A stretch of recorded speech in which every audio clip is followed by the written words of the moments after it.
सामाजिक विज्ञान की क्लास में आपका स्वागत है। आज हम आपको संस्थाओं का कामकाज, इसमें न्यायपालिका समझा रहे हैं। तो देखिए, इस बार भी हम सरकारी आदेशों की उसी कहानी पर लौटते हैं जिससे हमने शुरुआत की थी। और इस बार हम कहानी को याद नहीं करेंगे, बस यह कल्पना करेंगे कि यह कहानी कितनी अलग हो सकती थी। याद कीजिए, इस कहानी का उस समय संतोषजनक अंत हो गया जब सर्वोच्च न्यायालय ने फैसला सुनाया। इसे हर किसी ने स्वीकार कर लिया। कल्पना कीजिए कि निम्नलिखित परिस्थितियों में क्या होता। पहला, देश में सर्वोच्च न्यायालय जैसा कुछ नहीं होता, तो फैसला ही नहीं मिलता, किसी को न्याय नहीं मिल सकता था ऐसी स्थिति में यदि सर्वोच्च न्यायालय ना होता। दूसरा, सर्वोच्च न्यायालय तो होता पर उसके पास सरकार की कार्रवाइयों को आंकने का अधिकार ना होता, तब भी सरकार मनमानी करती ऐसी स्थिति में। तीसरा, उसे अधिकार होता मगर सर्वोच्च न्यायालय से कोई निष्पक्ष न्याय की उम्मीद नहीं रखता। ऐसी स्थिति में भी सर्वोच्च न्यायालय की भूमिका बेकार थी। अगला, चौथा, भले ही वह निष्पक्ष फैसला सुना देता लेकिन सरकार के आदेश के खिलाफ अपील करने वाले उसके फैसले को नहीं मानते। तो यहाँ भी ऐसी स्थिति में भी यदि सरकार के आदेश के खिलाफ अपील करने वाले उसके फैसले को नहीं मानते तो भी उसकी भूमिका नगण्य थी। तो इस तरह से जो है, अब यहाँ पे थोड़ी अमेरिका का उदाहरण देख सकते हैं। अमेरिका, संयुक्त राज्य अमेरिका में न्यायाधीशों को उनके राजनीतिक विचार और दलीय जुड़ाव के आधार पर नियुक्त करना एक आम बात है।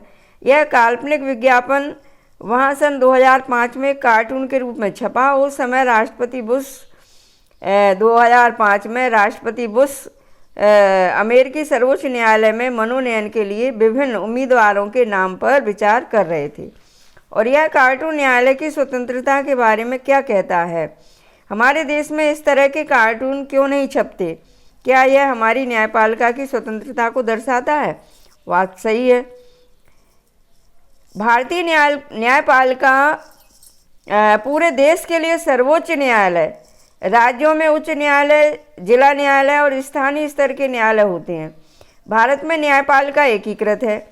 इसका मतलब यह है कि सर्वोच्च न्यायालय देश में न्यायिक प्रशासन को नियंत्रित करता है। सर्वोच्च न्यायालय स्वतंत्र है, यानी न्यायपालिका स्वतंत्र है और इसमें सर्वोच्च न्यायालय देश के अन्य सभी न्यायालयों को नियंत्रित करता है। देश वह इनमें से किसी भी विवाद की सुनवाई कर सकता है। किस तरह के विवाद?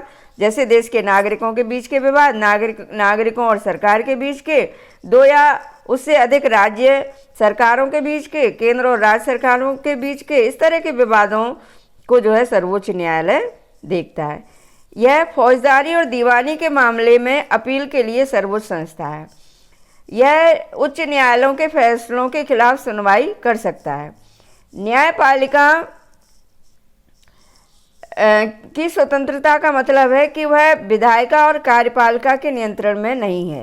यानी न्यायपालिका स्वतंत्र है, इसका मतलब है वो विधायिका और कार्यपालिका के नियंत्रण में नहीं है। न्यायाधीश सरकार के निर्देश या सत्ताधारी पार्टी की मर्जी के मुताबिक काम नहीं करते।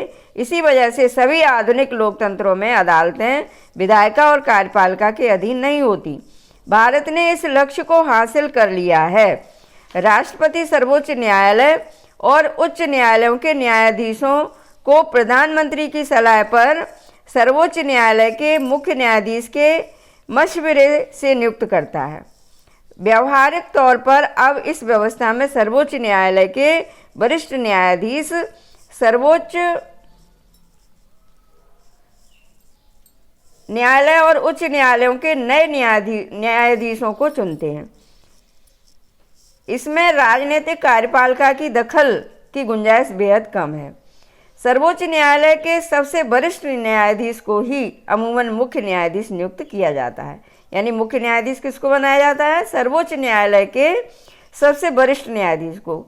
एक बार किसी व्यक्ति को सर्वोच्च न्यायालय या उच्च न्यायालय का न्यायाधीश नियुक्त करने के बाद उसे उसके पद से हटाना लगभग असंभव हो जाता है। उसे हटाना भारत के राष्ट्रपति को हटाने की जैसी स्थिति में होता है। किसी भी न्यायाधीश को संसद के दोनों सदनों में अलग अलग 2/3 बहुमत से अविश्वास प्रस्ताव पारित करके ही हटाया जा सकता है। यानी किसी भी न्यायाधीश को संसद के दोनों सदनों में अलग अलग 2/3 बहुमत से अविश्वास प्रस्ताव पारित करके ही हटाया जा सकता है। भारतीय लोकतंत्र में ऐसा कभी नहीं हुआ। भारत की न्यायपालिका दुनिया की सबसे अधिक प्रभावशाली न्यायपालिकाओं में से है। सर्वोच्च न्यायालय और उच्च न्यायालयों को देश के संविधान की व्याख्या का अधिकार है। अगर उन्हें लगता है कि विधायिका का कोई कानून या कार्यपालिका की कोई कार्यवाही संविधान के खिलाफ है तो वे केंद्र और राज्य स्तर पर ऐसे कानून या कार्रवाई को अमान्य घोषित कर सकते हैं। और इस तरह जब उनके सामने किसी कानून या कार्यपालिका की कार्रवाई को चुनौती मिलती है तो वे उसकी संवैधानिक वैधता तय करते हैं कि वास्तव में सही क्या है, और इसे न्यायिक समीक्षा के रूप में जाना जाता है। भारत के सर्वोच्च न्यायालय ने यह भी फैसला दिया है कि संसद संविधान के मूलभूत सिद्धांतों को बदल नहीं सकती। संसद जो है संविधान के मूलभूत जो सिद्धांत हैं उन्हें बदल नहीं सकती। भारतीय न्यायपालिका के अधिकार और स्वतंत्रता उसे मौलिक अधिकारों के रक्षक के रूप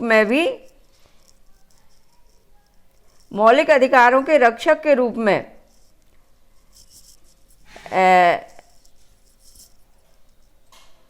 नागरिकों के मौलिक अधिकारों के रक्षक के रूप में भी उसे मान्यता मिली है, क्षमता प्रदान की गई है। हम नागरिकों के अधिकार वाले अध्याय में इस चीज़ को देख सकते हैं। नागरिकों को संविधान से मिले अपने अधिकारों के उल्लंघन, यदि मतलब कोई उनके अधिकारों का उल्लंघन करता है तो इंसाफ पाने के लिए वो अदालत में जा सकते हैं। हाल के वर्षों में अदालतों ने सार्वजनिक हित और मानवाधिकारों के संरक्षण के लिए विभिन्न फैसले और निर्देश भी दिए हैं। सरकार की कार्रवाइयों से जनहित को ठेस पहुंचने की स्थिति में कोई भी अदालत जा सकता है। इसे जनहित याचिका कहते हैं। अदालतें सरकार को निर्णय करने की शक्ति के दुरुपयोग से रोकने के लिए हस्तक्षेप करती हैं। वे सरकारी अधिकारियों को भ्रष्ट आचरण से रोकती हैं। इसी वजह से लोगों के बीच न्यायपालिका को काफ़ी विश्वास हासिल है। अब देखिए, निम्न के संदर्भों में एक कारण देकर समझाएं कि भारतीय न्यायपालिका किस तरह स्वतंत्र है। एक तो न्यायाधीशों की नियुक्ति की मतलब क्या प्रक्रिया है, न्यायाधीशों के पद से हटाने की प्रक्रिया और न्यायपालिका के अधिकार। ये आप स्वयं पढ़ करके समझ करके इनको इन टॉपिकों पर लिखेंगे। अब देखिए, भारत के मुख्य न्यायमूर्ति श्री जस्टिस JS खेर ने 25 जुलाई 2017 को नई दिल्ली में संसद के केंद्रीय सभागार में श्री रामनाथ कोविंद को भारत के राष्ट्रपति पद की शपथ दिलाई थी। दिलाते हुए ये फोटो है। अब इसमें थोड़ा सा ये कुछ महत्वपूर्ण पाठ के लास्ट में ये अध्याय यही समाप्त हो रहा है।